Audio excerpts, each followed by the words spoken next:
For students in elementary school or parents and guardians with students in elementary school, here are some tips for working through distance learning. Students, it's important to make a schedule. When you have assignments, make a schedule that works for you for your on and off time. If you're in synchronous learning, make sure you have a schedule of your classes, what time your breaks are, what times you need to be at certain classes. Prioritize activities that take you away from screens. You are spending a lot of time on screen with your teacher or by yourself. Make sure you have time to go outside or play with siblings or other family members, or read to yourself. Connect often.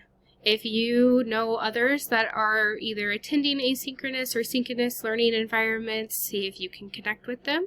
See if you can connect with your teacher at other times. If you need help, make sure that you reach out.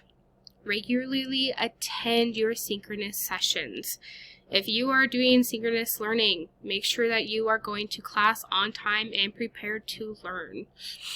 Complete assignments on time. By not completing assignments, you are holding yourself back and putting more stress on yourself.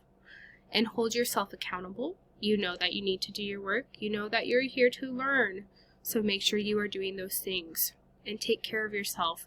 If you are stressed or need help or are overwhelmed, make sure to seek support from either your family, your friends, or your teachers.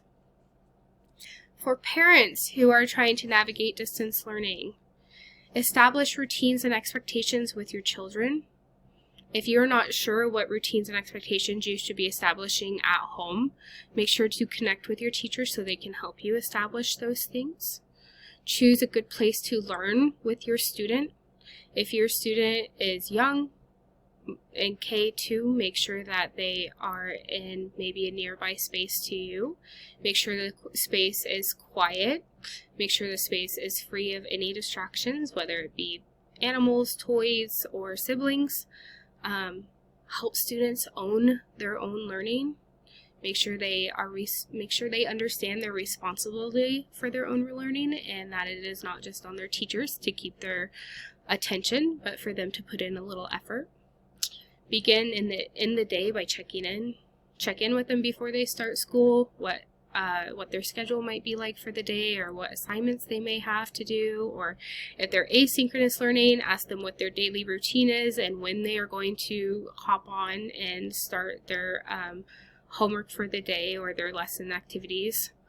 And then at the end of the day, check to see what they did, check to see if they need any help with anything, check to see if you need to do anything to support them. Establish times for quiet and reflection, whether it's right after school, in the morning. Make sure that they have time to reflect on the day, if there's something that needs to be addressed in class or something that needs to be addressed at home to make their learning space more comforting to them or work for them better. And then encourage physical activity and exercise. They're not in a routine of being at school, and so make sure they are getting outside and getting that PE time that as if they were in a traditional classroom setting. And then help your students manage their stress. Even in elementary school, students can become overwhelmed with assignments or not knowing what to do or not understanding the content, and so help them develop those coping mechanisms or those skills to help them get through their stressful days, and most of all, just make sure that they have everything they need in order to be successful.